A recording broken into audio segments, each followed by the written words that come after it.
হযরতে হাবিব ইবনে যায়েদ রাদিয়াল্লাহু তাআলা আনহু উনার বয়স 16 কিংবা 20 বছর এর মধ্যে টকবকে যুবক ইসলাম ধর্ম কবুল করেছেন। ইসলাম ধর্ম কবুল করার পর ব্যবসা বাণিজ্যের জন্য আমার নবীর আমলের মধ্যে ইয়েমেন শহরের মধ্যে গিয়েছিলেন। কি জন্য?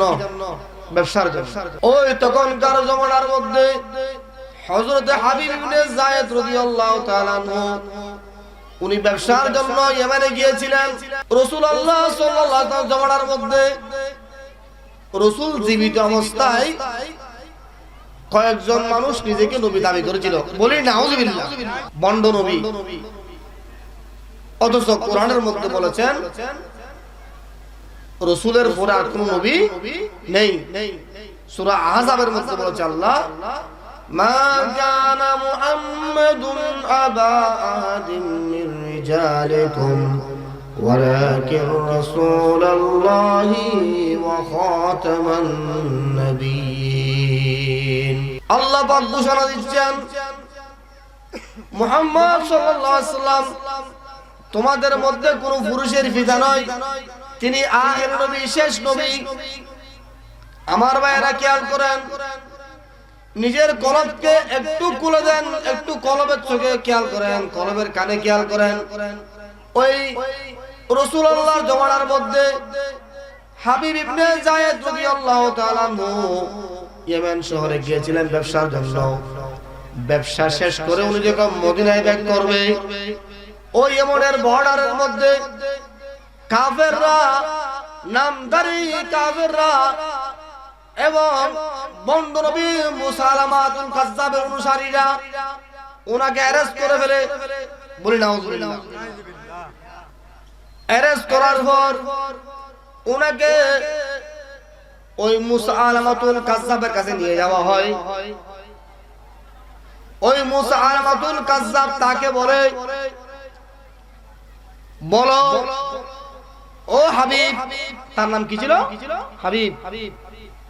ও হাবিব, তুমি বলো আল্লাহ রাসূল শ্রেষ্ঠ নবী, আমি মুসালামাতুল কাজ্জাব নবী। বলি নাউযুবিল্লাহ।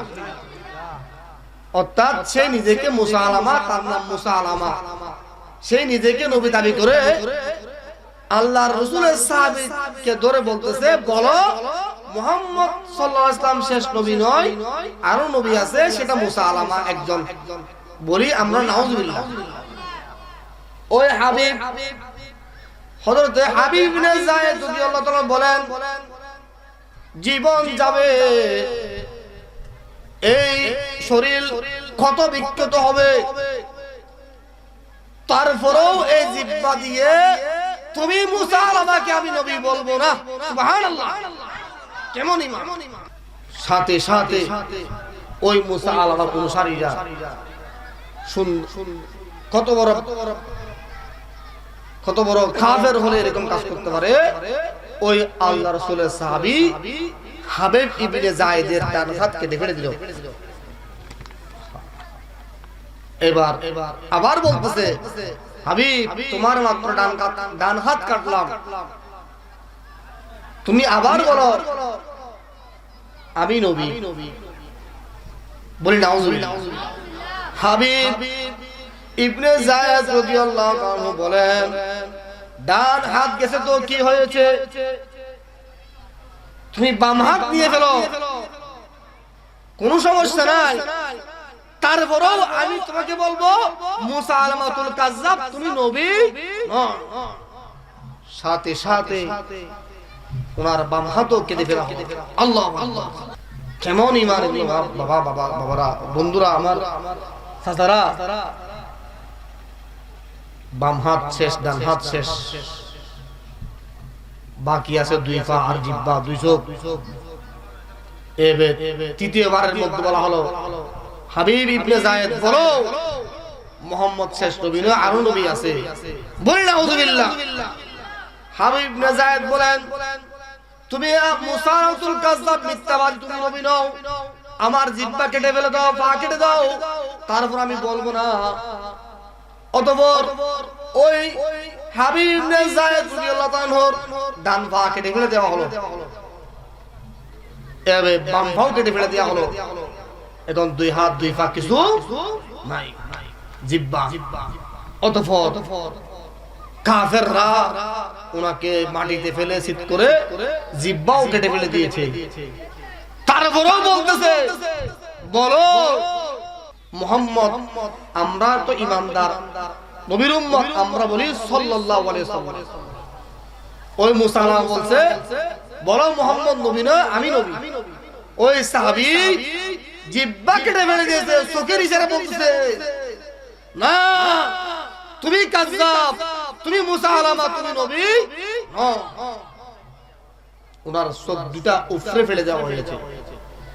হাদিসে পাকের মধ্যে আছে, ওনার শরীরকে টুকরো টুকরো করে, আপনারা মাহফিলের জন্য করে জমা করছেন না, ওই রকম মাংস ওনার শরীরে প্রত্যেকটা মাংস টুকরো টুকরো করে তাল দেওয়া হয়েছে। ভাইরা, যদি কলবকে একটু স্পষ্ট করেন, ওই হাবিব ইবনে যায়েদ নিজের জান দিয়েছে, তবে ঈমান দেয় নাই। সুবহানাল্লাহ। কেননা ওই সাহাবীর কাছে নিজের জীবনের চেয়ে ঈমানটা বড় ছিল। সুবহানাল্লাহ। ওই হাবিব ইবনে যায়েদের শহীদ হওয়ার পর মাংসগুলো চারিদিকে ছিটিয়ে ফেলে দিয়েছে কাফেররা। অতঃপর সবাই যখন ব্যবসা বাণিজ্য শেষ করে মদিনায় আসলো, হাবিব ইবনে যায়েদ আসতে পারে নাই। ওনার মা চোখের পানি ছেড়ে দিয়েছে। আমি জিজ্ঞেস করবো, বাবা ওনার মায়ের নামটা কি বলবো, তারপর আবার শেষে জিজ্ঞেস করবো। কেননা আমি বলছিলাম জুমার মধ্যে কলবকে খোলা রাখবেন আজকে, আমি যতক্ষণ থাকি। ওই হাবিব ইবনে যায়েদ রাদিয়াল্লাহু তাআলা আনহু শহীদ করে ফেলেছে কাফেররা, মাংস টুকরো সব ফেলে দিয়েছে, তারপরে ঈমান দেয় নাই। খবর আসলো, বাকি সাহাবারা বলতেছে, ও হাবিব ইবনে যায়েদের আম্মা জান, ওনার নাম উম্মে আম্মারা রাদিয়াল্লাহু তাআলা আনহা। উম্মে আম্মারা রাদিয়াল্লাহু তাআলা আনহাকে বলা হলো, আপনার ছেলেকে মুসালামা টুকরো টুকরো করে শহীদ করেছে।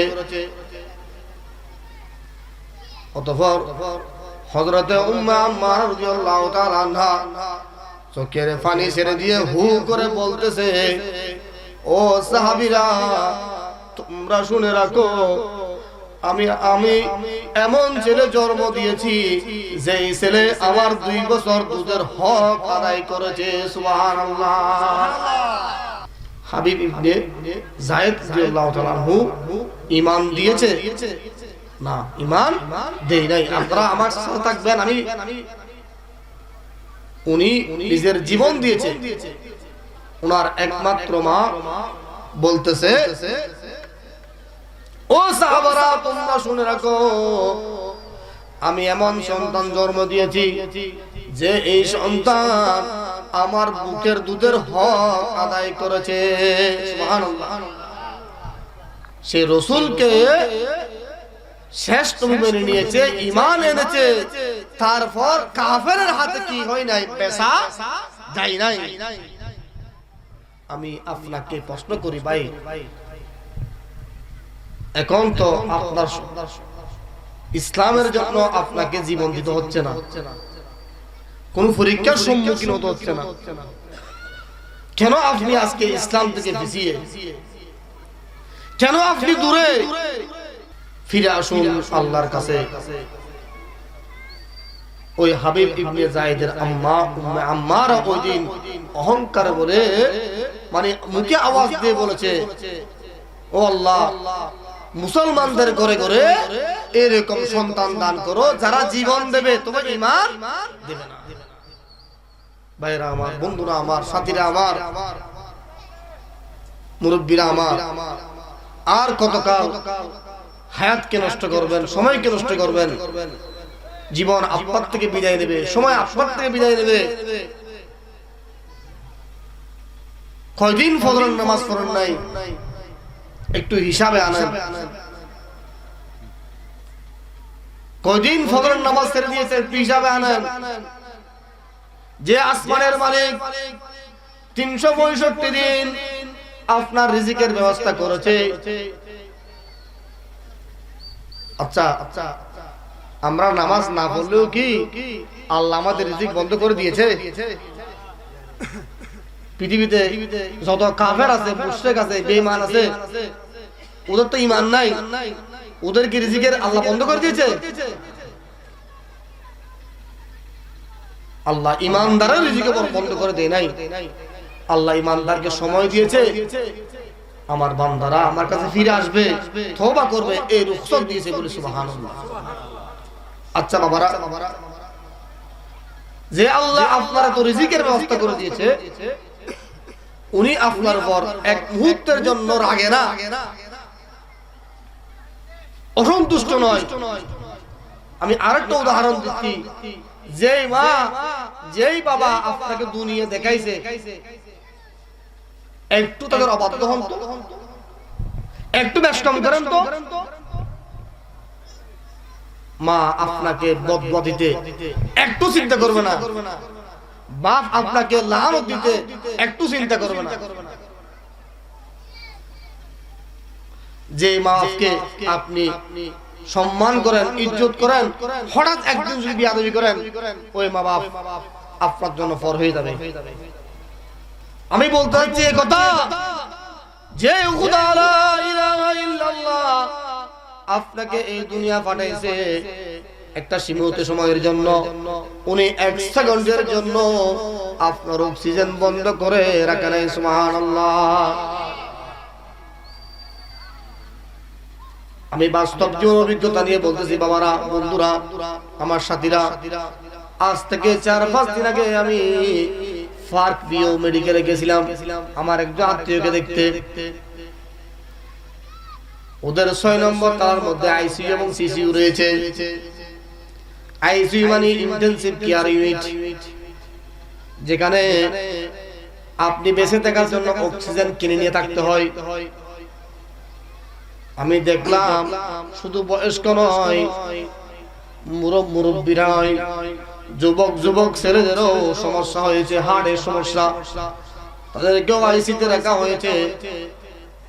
একজন ভাই লিস্টে দেখলাম মাত্র একদিন সে আইসিইউতে ছিল। ওই আইসিইউতে থাকার কারণে 70,000 টাকা তার বিল আসছিল।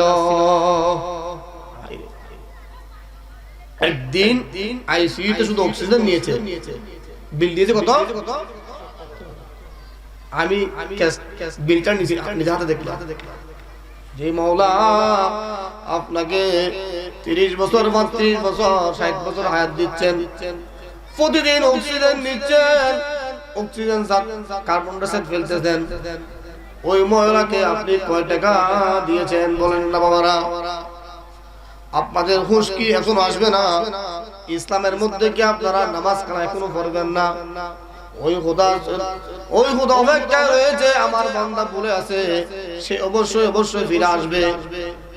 বাবারা, মুরব্বীরা, এখন তো জিহাদ নাই, এখন তো আপনাকে জিহাদ করতে হচ্ছে না। এখন সবচেয়ে বড় জিহাদ হচ্ছে নিজের ঈমান ঠিক রেখে 5 ওয়াক্ত নামাজ পড়ে ভালো কাজ করে হারাম কাজ বেঁচে থাকা, এটা সবচেয়ে বড় জিহাদ। সুবহানাল্লাহ। আমি হযরত হাবিব ইবনে যায়েদের ঘটনা বলেছি, আরো একজন সাহাবীর ঘটনা বল। আমি প্রতিশ্রুতি দিয়েছিলাম 2জন সাহাবীর জীবনী বলবো আজকে। ওই হাবিব ইবনে যায়েদ শহীদ হয়েছেন, ঈমান দেন নাই। উনি সমস্ত কিছুর বিনিময়ে হলো ঈমান দিতে রাজি না। উনি বলছেন জান যাক, কলিজা টুকরো হয়ে যাক, মাংস টুকরো হয়ে যাক, আমি ঈমান দেব না। এখন তো কোনো কাফের আপনাকে আক্রমণ করতে আসতেছে না। এখন কি হিন্দু বাড়িতে কেউ আছে আপনাকে বলতেছে মুশরিক হয়ে যা বলতেছে? কোন জালেম বাদশা আছে এখন? কেন আযান হলে আপনি মসজিদে যান না? আমার প্রশ্ন একটা, কোন জিনিস আপনাকে মসজিদ থেকে বিমুখ করে রেখেছে? দুনিয়া। এখন মরেন তো, এখন আপনার অক্সিজেন বন্ধ হয়ে যাক, সাথে সাথে সমস্ত সম্পদের মালিক আপনি আর না, যার জন্য রাতকে রাত গাড়ি চালিয়ে মাটি কেটে বিদেশে থেকে টাকা ইনকাম করতেছেন, ওই সম্পদগুলো আপনাকে তালাক দেবে। স্ত্রীও তো অটোমেটিক তালাক হয়ে যাবে, ছেলে সন্তান কবরস্থান পর্যন্ত যাবে, তারপর ফিরে চলে আসবে। দয়া করে ফিরে আসুন, নিজের মরা খরচকে চিন্তা করুন,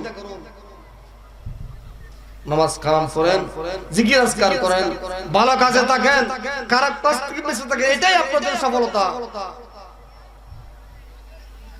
আমি আরো একজন সাহাবীর জীবনী থেকে এটা দলিল দিচ্ছি। আমি কোরআন শরীফ আয়াত তেলাওয়াত করেছি, সূরা হামিম সিজদা।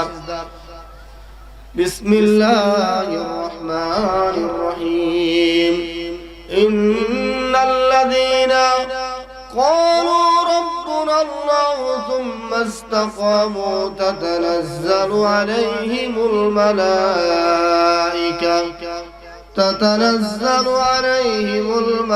الملائكة ألا تخافوا ولا تحزنوا وأبشروا بالجنة إلى آخر الآيات।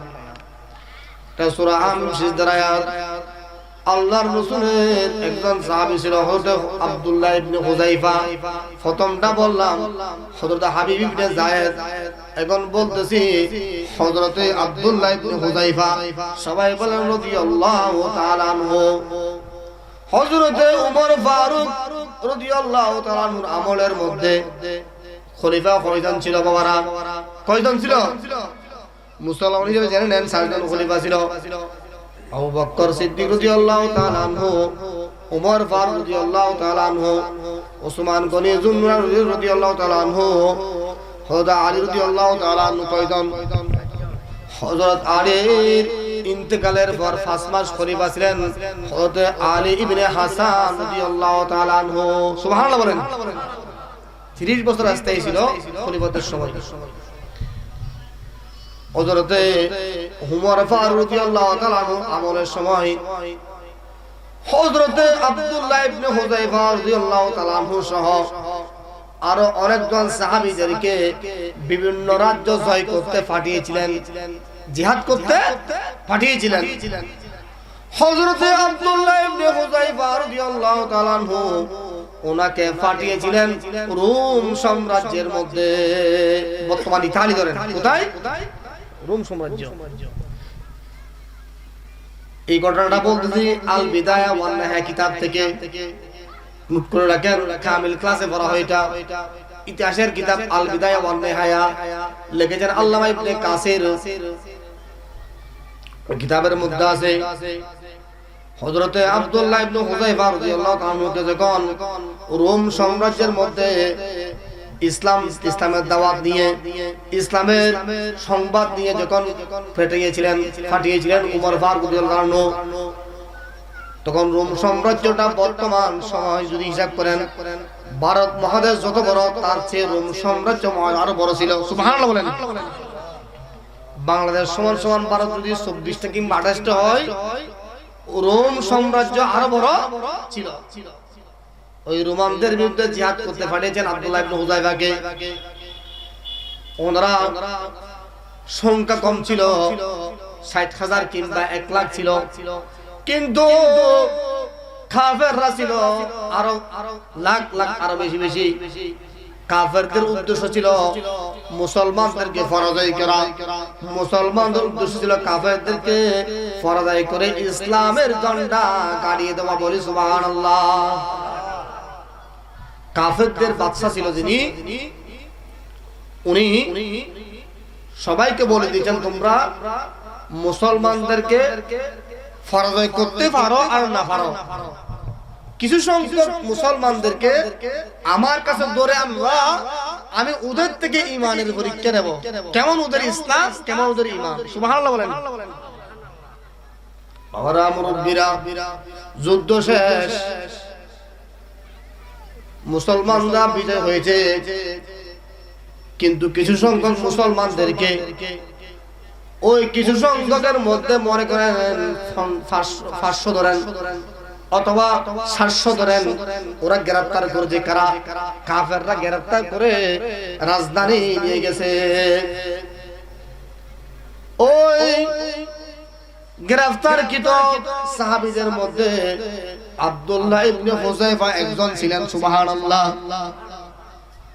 তখন কাফেরদের বাদশা যিনি, উনি বলছেন আজকে যেমন থাক, আগামীকাল রাজদরবারে ওই 500 জন কিংবা 700 জন মুসলমানদেরকে আমার কাছে নিয়ে আসবা। বাবারা, মুরব্বীরা খেয়াল করেন, তারপর দিন সকালে নিয়ে আসা হয়েছিল। কাফেরদের যিনি সর্দার, খ্রিস্টান, রোমের সাম্রাজ্য তখন খ্রিস্টান ছিল, উনিও জ্ঞানী ছিলেন। উনি পরীক্ষা নিচ্ছেন। 500 জন থেকে তো পরীক্ষা নেব না, নেব যে 500 জনের মধ্যে সর্দারকে। আপনাদের এলাকায় কোনো সমস্যা হয়, আগে কাকে বুঝবো আমরা? সর্দারকে আনতে পারলে বাকি সবাই চলে আসবে।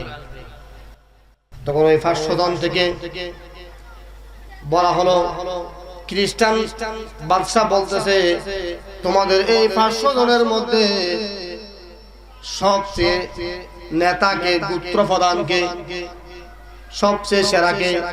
ওই তখন সাথে 17 কিংবা 18 বছর কিংবা 30 বছর বয়সী আব্দুল্লাহ ইবনে হুযায়ফা রাদিয়াল্লাহু তাআলা বলেন, আমি হচ্ছি আমার এই দলের নেতা। সুবহানাল্লাহ। আব্দুল্লাহ ইবনে হুযায়ফাকে প্রস্তাব করা হলো। কাফেররা তো সবাই খুশি হলো। তারা বলতেছে কিছুক্ষণ পর তো সবাইকে ফাঁসি দেবে, না হলে গলা কেটে ফেলবে, না হলে শুলে চড়াবে। শুল বুঝেন? শুল মানে এভাবে হাত দিয়ে শিকল দিয়ে বেঁধে হত্যা করে ফেলা। তারা বলতেছে, কাফেররা মুশরিক বলবল করতেছে, এই 500 জনের এখন আমরা লাশ দেখব, কিন্তু আল্লাহর ফয়সালা দেখেন, ঈমানের পরীক্ষা দেখেন। ওই যিনি কাফের বাদশা, ওই খ্রিস্টান বাদশা আব্দুল্লাহ ইবনে হুযায়ফাকে সামনে নিয়ে এসে বসালেন। বললেন, বাবা তুমি দেখতে অনেক সুন্দর, তুমি দেখতে অনেক সুন্দর, অনেক সাহসী, তোমার অনেক সুনাম শুনেছি, তুমি ফারুক আজমের আমলের মধ্যে অনেক রাজ্য বিজয়ী করেছো, তোমার নাম আছে। আমি তোমাকে একটা প্রস্তাব করব। একটা প্রস্তাব হচ্ছে, তুমি ঈমান ছেড়ে দাও, খ্রিস্টানের মধ্যে চলে আসো। আব্দুল্লাহ ইবনে হুযায়ফা রাদিয়াল্লাহু তাআলা বলেন, কখনো সম্ভব নয়, আমার মৃত্যু হলেও এটা হবে না। সুবহানাল্লাহ। দেখেন, আপনি যদি সর্দারকে বশ করতে পারেন, সবাইকে বশ করতে পারবেন। আব্দুল্লাহ ইবনে হুযায়ফা বলতেছেন, না না, কখনো সম্ভব নয়, আমি মৃত্যুর ভয়ে এখানে আসি নাই। আমি জানি মুসলমান একদিন মরবে। আমি চাই বারবার ইসলামের জন্য মারার জন্য, আমি একবার মরব। আল্লাহ যদি আমাকে আবার জীবন দেয়, আমি আবার শহীদ হব। সুবহানাল্লাহ। ওই আব্দুল্লাহ ইবনে হুযায়ফাকে রোমের সাম্রাজ্যের বাদশা বলতেছে, দেখো, খেয়াল করে দেখো, আমার একজন সুন্দরী মহিলা মেয়ে রয়েছে, আমি ওই সুন্দরী মহিলাকে, আমার মেয়েকে তোমাকে বিয়ে দেব। তারপরের দিন এই রোমান সাম্রাজ্যের অর্ধেক তোমাকে আমি বাদশা বানিয়ে দেব, অর্ধেকের তোমাকে ভাগ করে দেব। কেমন প্রস্তাব রে বাবা! আজকের জমানার মধ্যে যদি এরকম প্রস্তাব দে, সামান্য চেয়ারম্যান যদি প্রস্তাব দে, ঠিক আছে, সব দিয়ে ফেলবো। তখনকার জমানার মধ্যে রোম সাম্রাজ্যের অর্ধেক দিয়ে ফেলবে, সাথে নিজের মেয়েও বিয়ে দেবে বলতেছে। বলে যে সম্ভব না, তোমার মেয়েও আমার লাগবে না, তোমার সাম্রাজ্য আমার লাগবে না, আমার চাই ঈমান। আমি ঈমানকে বেশি ভালোবাসি। সুবহানাল্লাহ। সাহাবীদের সবচেয়ে পছন্দের জিনিস ছিল ঈমান, আর সবচেয়ে অপছন্দের জিনিস ছিল কুফর। সুবহানাল্লাহ। ওই আব্দুল্লাহ ইবনে হুযায়ফা রাদিয়াল্লাহু তাআলা আনহু উনি তো নাফরবান্দা বলতেছে না তোমার মেয়েও লাগবে না সাম্রাজ্যও লাগবে না। বাদশা রাগ করে বললেন এই 500 জনকে জেলখানায় নিয়ে যাও, 7 দিন ওদেরকে না খেয়ে রাখবে। সাথে একজন ডাক্তার দিল।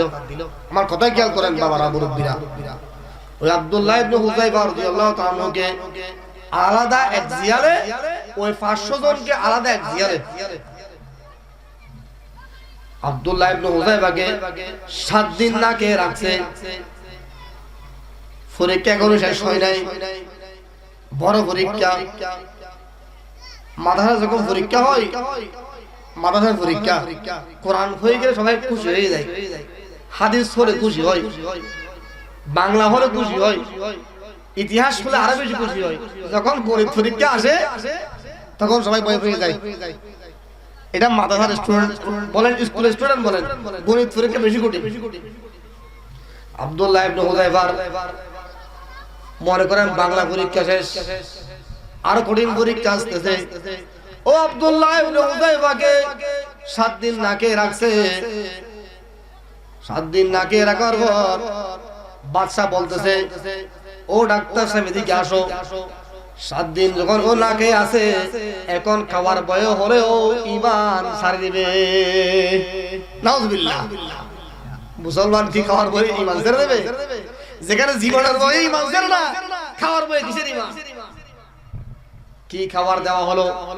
শুকরের গোশত আনা হলো, তারপর পানির মধ্যে মদ মিশ্রণ করে দেওয়া হলো, আব্দুল্লাহ ইবনে হুযায়ফার সামনে নেওয়া হলো।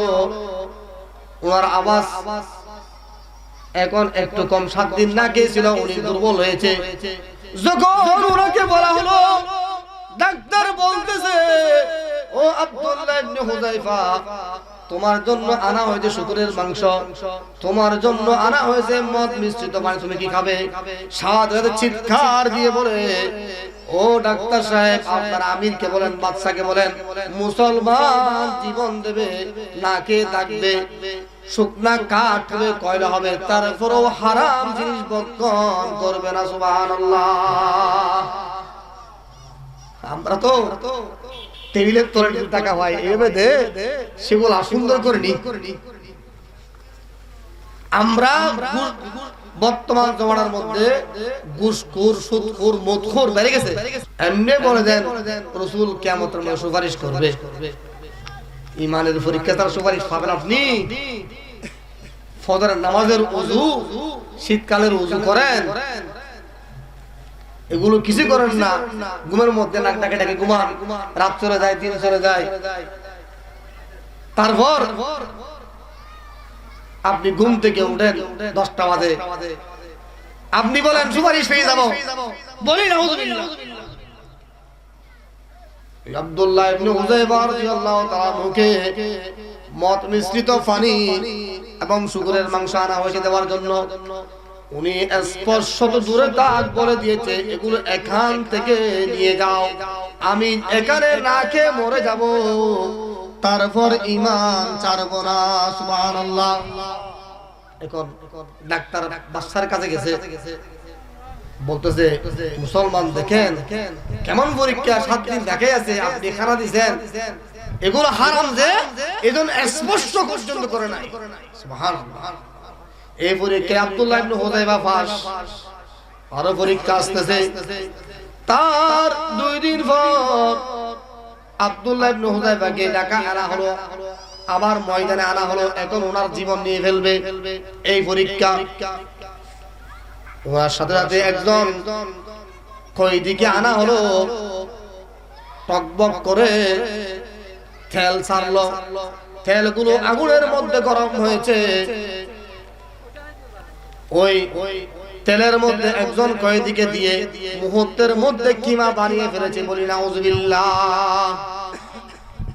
আব্দুল্লাহ ইবনে হুযায়ফা বলতেছে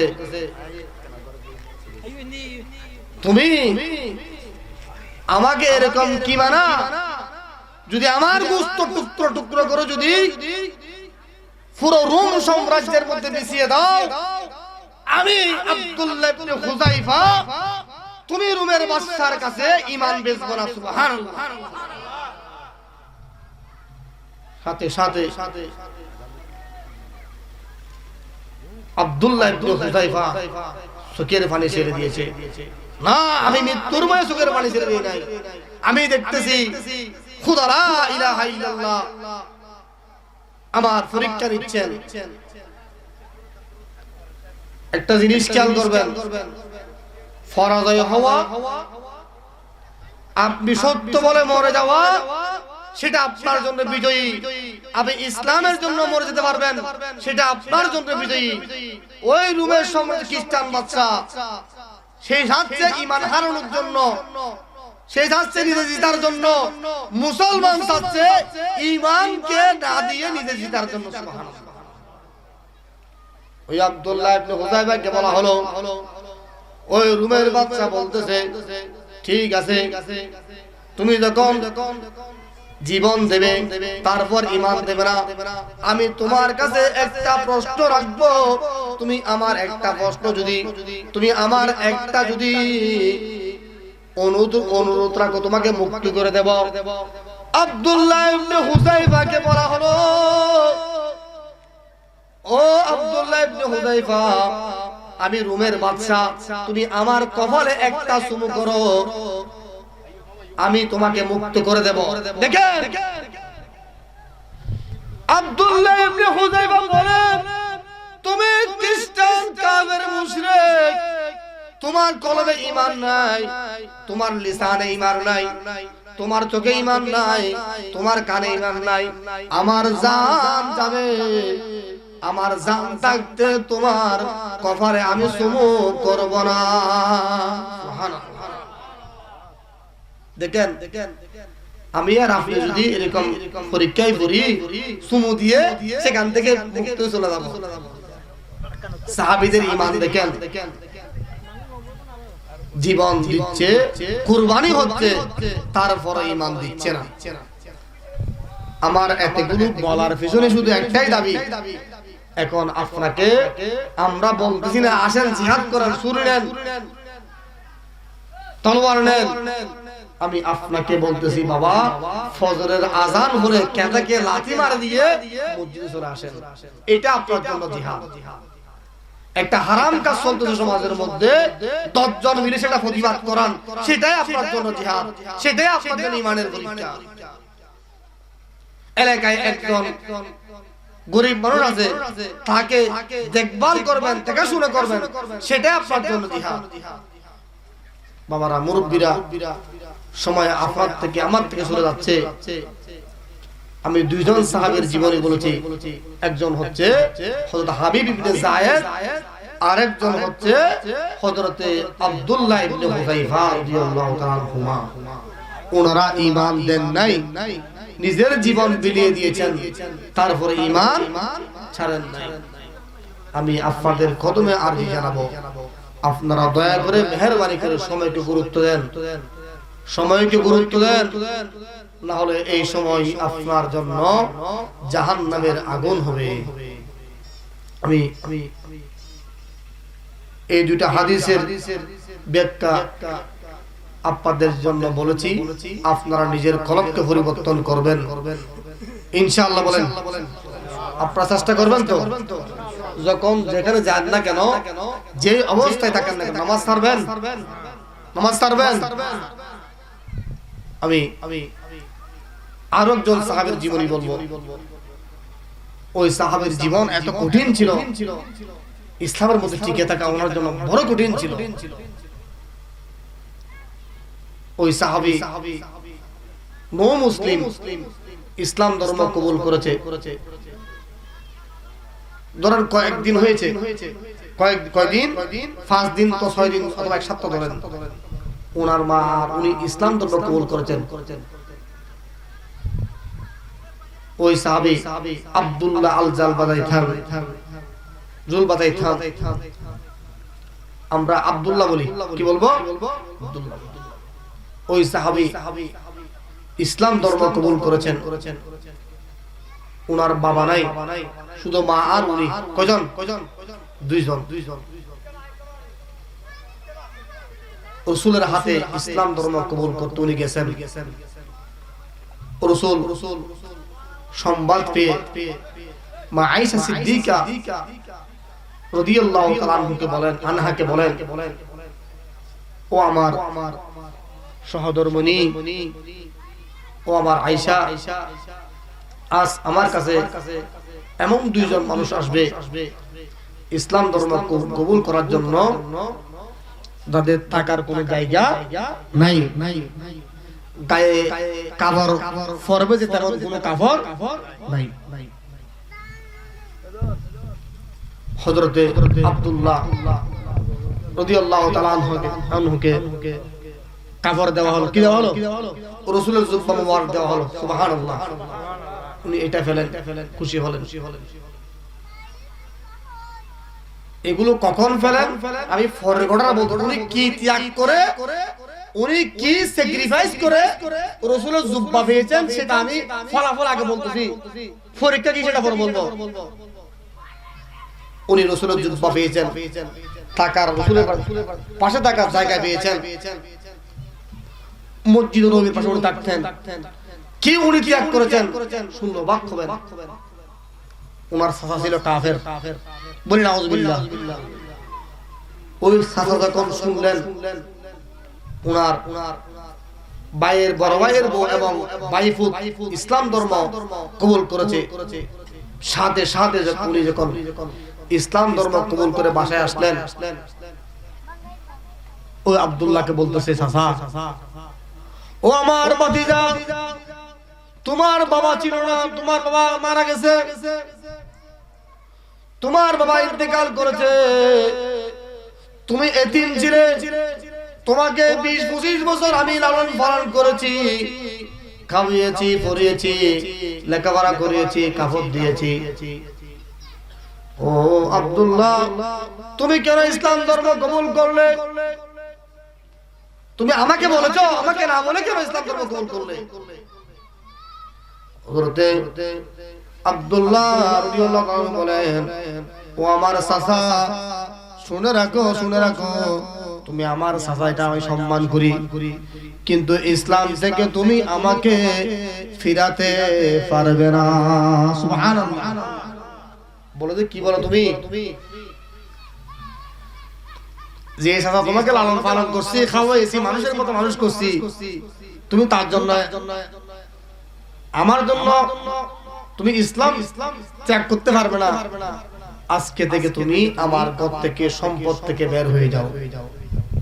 ওই আব্দুল্লাহ বলতেছে, চাচা, তোমাকেও সালাম, তোমার সম্পদকেও সালাম,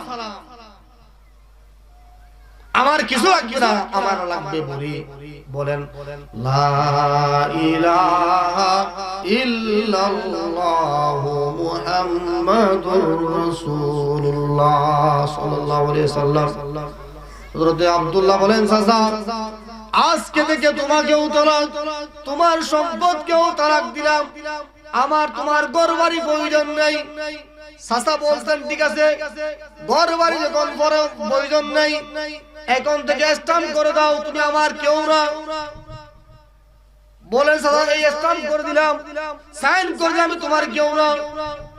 সাথে চাচা বললেন, ও আব্দুল্লাহ, তুমি যে কাপড় পরিধান করেছো সেই কাপড় আমি তোমাকে দিয়েছি, তোমার বাবা কবর থেকে এই কাপড় তোমাকে দিতে পারে নাই, তুমি থাকার জন্য জায়গা দিয়েছি, তুমি পরনের কাপড় আমি দিয়েছি, তোমার কাপড় যেহেতু আমি দিয়েছি, ওই আব্দুল্লাহ তুমি এই কাপড়ও খুলে ফেলো, বলি নাউযুবিল্লাহ। কত বড় নাফরমান হলে এরকম কাজ করতে পারে? বলেন। হযরত আব্দুল্লাহ বলেন, চাচা, ঠিক আছে, এই কাপড় আমি তোমাকে দিয়ে ফেলবো, কিন্তু এই কাপড় দেওয়ার আগে একটা শর্ত, তুমি চাচা আমার দিকে ফিরতে পারবে না, তুমি আমার বিমুখ হয়ে যাও, আমি কাপড় খুলে দিয়ে ফেলবো। সাথে সাথে দেরি করে নাই, চাচার ফরনের কাপড় দিয়ে ফেলছে। তখন মা কোথায়? মা ঘরের ভিতরে। বোঝার জন্য বলতেছি, খেয়াল করেন বাবারা, বন্ধ রাখবো।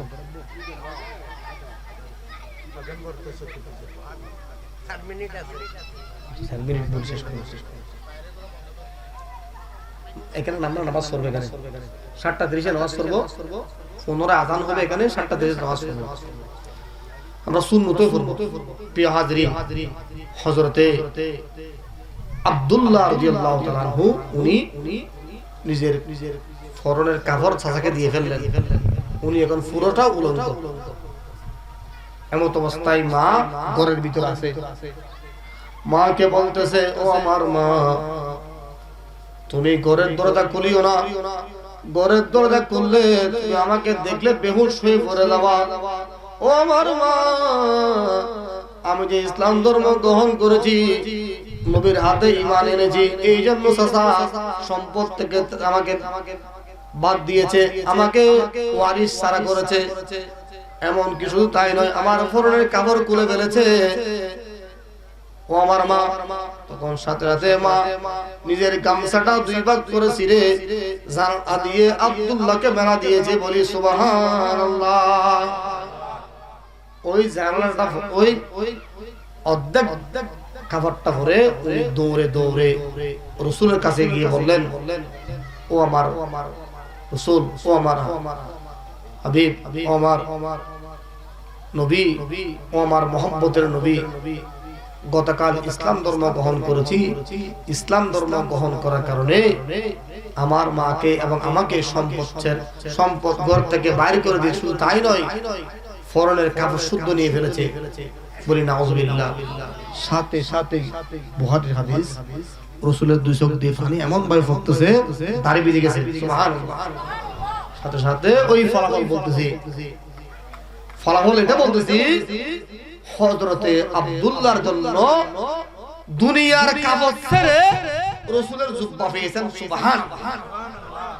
দুনিয়ার ঘর ছেড়ে রাসূলের সাথে থাকার ব্যবস্থা হয়েছে। সুবহানাল্লাহ। বাবারা, বন্ধুরা, মুরব্বীরা, দুনিয়ার এই ঘর আপনাকে একদিন এমনি তালাক দেবে, দেবে না? আপনি 1 কোটি টাকার ঘর করেন, ওই ঘরের মধ্যে আপনি মারা যান। যদি মারা যান, যদি মনে করেন জোহরের সময় মারা গেছে, পরিবার আপনাকে 10টা বিল জানালা দিয়ে ফেলবে। যদি জোহরের পরে মারা যান, ওই 1 কোটি টাকা আপনার সাথে যাবে না। যারা আল্লাহর প্রতি ঈমান আনে এবং এই কথার উপর ইস্তেকামত থাকে এবং খারাপ কাজে জড়িয়ে না পড়ে ভালো কাজ করে করে দুনিয়া থেকে বিদায় নিয়ে, আল্লাহ বলতেছে তাদের কোনো ভয় নেই, চিন্তাও নেই। ও ফেরেশতারা, তোমরা এসে বলে দাও আমার এই সকল বান্দা জান্নাতি। সুবহানাল্লাহ। প্রিয় হাজরিন, যারা অযথা সময় নষ্ট করতেছেন, দেখেন এই মাহফিলের সৌন্দর্য রক্ষা করবেন আপনারাই। বাইরে থেকে মেহমান আসবে, হুজুর আসবে, তারাও যদি এসে দেখে এরকম জীর্ণশীর্ণ পরিস্থিতি, ওরা কম সময়ে থেকে বিদায় নিয়ে চলে যাবে, তখন মাহফিল সৌন্দর্য হারাবে। যারা এখনো বসে আছেন, আসুন। হয়তো কেউ কাজে গিয়েছেন, আজকে জুমার দিন, দোকানে আড্ডা না দিয়ে রাসূলের মজলিসে বসুন। হাদিসে পাকের মধ্যে রয়েছে, যারা রাসূলের মজলিসে বসে একটি মাসলা মাসাইল শিখবে, একটি মাসলা, সেটা হোক উযুর মাসলা, সেটা হোক তায়াম্মুমের মাসলা, সেটা হোক কোরআন তেলাওয়াতের ফরজ মাসলা, সেটা হোক নামাজের মাসলা, তাহলে 100 বছর রাতে দাঁড়িয়ে নফল নামাজ পড়ার মতো আল্লাহ তার আমলে সওয়াব দান করবে। সুবহানাল্লাহ। সাতটিখানি বিষয় না বাবা, একটা মাসআলা শিখে সেটা আমল করার মাধ্যমে আপনি আপনার জীবনকে পরিবর্তন করতে পারবেন। কি পারবেন না? বলেন, পারবেন? প্রিয় হাজিরিন, আমি 2 জন সাহাবী ঈমানের পরীক্ষা কথাই আলোচনা করেছিলাম, সাথে 3 জন আবার সংশ্লিষ্ট করেছি। ওই দুইজনের একজনকে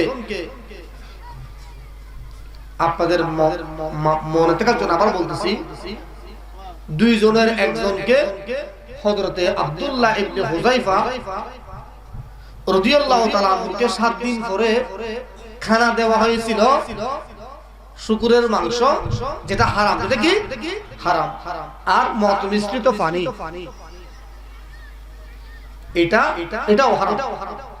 যদি এক বোতল পানির মধ্যে যদি এক ফোঁটা মদ ফেলায়, এক ফোঁটা, সেটা পান করা খাওয়া সমস্ত মুসলমানের জন্য হারাম হারাম হারাম।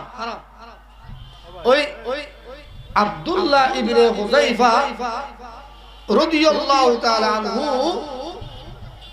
উনি জীবনের মায়া, জীবনের মায়া উনি দেখেন নাই। উনি ঈমানকে প্রাধান্য দিয়েছেন। হুজুর আসুক ইনশাআল্লাহ, মাহফিল স্টেজ হুজুর আসবে, আমি আমার গুরুত্বপূর্ণ কথাটা শেষ করে এখান থেকে বিদায় নেব। হযরত আব্দুল্লাহ ইবনে হুযায়ফা রাদিয়াল্লাহু তাআলা আনহু বাঁচার জন্য হলেও ওই মদের পানি কিংবা শুকরের মাংস গ্রহণ করে নি। কেন? এগুলো মুসলমানের জন্য কি হারাম। যুবক, ও মরার বাড়ির ভাইরা, ও এলাকার ভাইরা, তোমরা শুধু বেঁচে থাকার জন্য নয়, সামান্য আরাম আয়েশের জন্য, সামান্য রাতের ঘুমকে দীর্ঘ করার জন্য যারা নেশাগ্রস্ত হচ্ছ, কাল হাসরের ময়দানে আল্লাহকে কি জবাব দেয়া বলো? তোমার ঘরে কি ভাতের অভাব?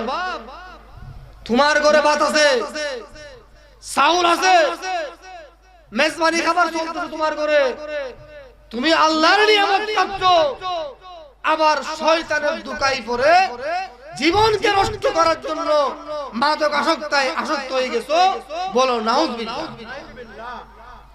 আব্দুল্লাহ ইবনে হুযায়ফা রাদিয়াল্লাহু তাআলা আনহু উনি ওনার জীবনকে, ঈমানকে উনি ত্যাগ করে নাই। জীবনের মায়া ত্যাগ করেছে, কিন্তু ঈমান ত্যাগ করে নাই। উনি নেশাকে গ্রহণ করে নাই, হারামকে গ্রহণ করে নাই। আর আমি আর আপনি আল্লাহ আমাদের সব দিয়েছে, ঘর বাড়ি থাকার জন্য ঘর বাড়ি দিয়েছে।